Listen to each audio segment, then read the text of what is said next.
चांदन पोलमी के दीवाना, शिवपुर के चिकन चांदन पोलमी के दीवाना।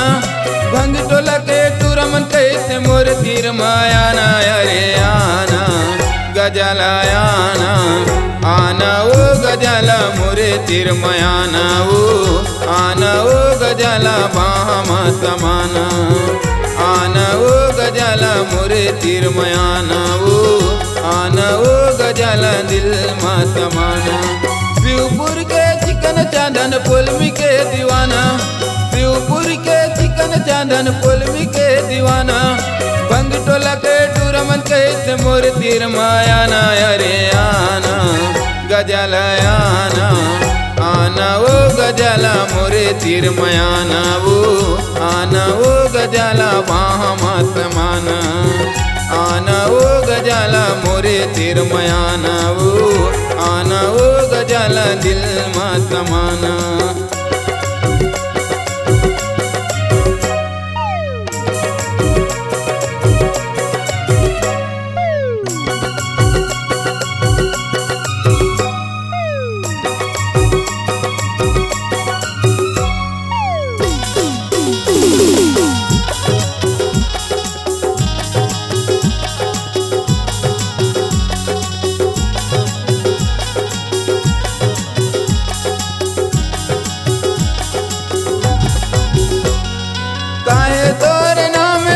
मोला तैं बताना हो, काहे तोर नाम गजला मोला तैं बताना हो। कहाँ तो ल जाना हवे मोर तीर मयाना हो, कहाँ तो ल जाना हवे मोर तीर मयाना हो।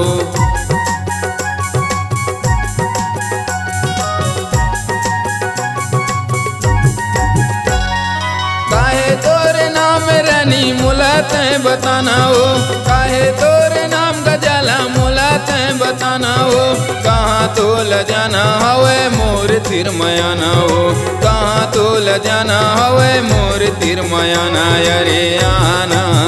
गजला आना, आना ओ गजला मोरे तीर मयाना, ओ आना ओ गजला बाहमा समाना, आना ओ गजला मोरे तीर मयाना, ओ आना ओ गजला दिल मा समाना।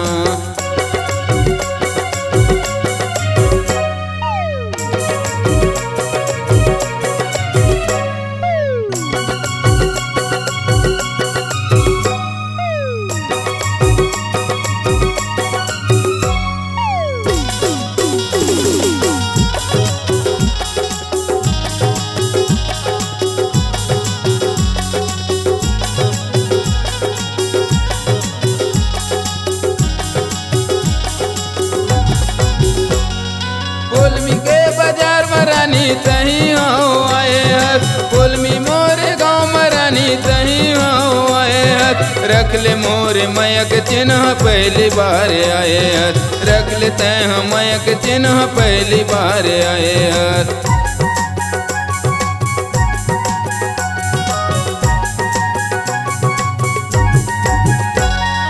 पोलमी के बाजार में रानी तही हो आए हत, पोलमी मोर गाँव में रानी तही हो आए हत। रख ले मोरे मयक चिन्ह पहली बार आए हत, रख ले तैं मयक चिन्ह पहली बार आए हत। रे आना गजला आना, आना वो गजला दिल मा समाना, वो आना वो गजला बाहमा समाना, आना वो गजला दिल मा समाना, वो आना वो गजला बाहमा समाना।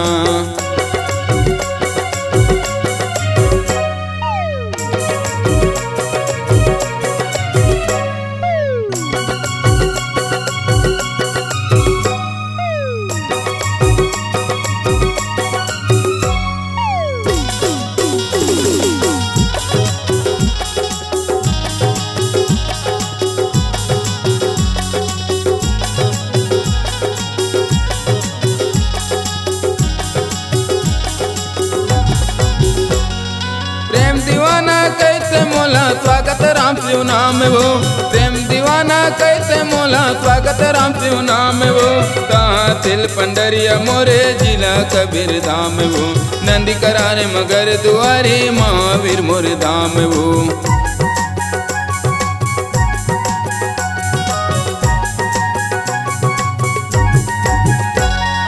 प्रेम दीवाना कैसे मोला स्वागत मोर नाम वो प्रेम दीवाना कैसे मोला स्वागत मोर नाम वो कहाँ तिल पंडरिया मोरे जिला कबीर धाम वो नदी करारे मगर दुआरे महावीर मोर धाम अरे आना गजाला आना आना वो गजाला मोरे तीर मयाना वो आना वो गजाला बामा समाना आना वो गजाला मोरे तीर मयाना वो आना वो गजाला दिल मा समाना शिवपुर के चिकन चांदन पोलमी के दीवाना शिवपुर के चिकन चांदन पोलमी के दीवाना भंग टोला के टूरमन कैसे मोरे तीर मायाना अरे आना गजाला आना आना वो गजाला मोरे तीर मयाना वो आना वो गजाला बामा समाना आना वो गजाला मोरे तीर मयाना वो आना वो गजाला दिल मा समाना आना वो गजाला मोरे तीर मयाना वो आना वो गजाला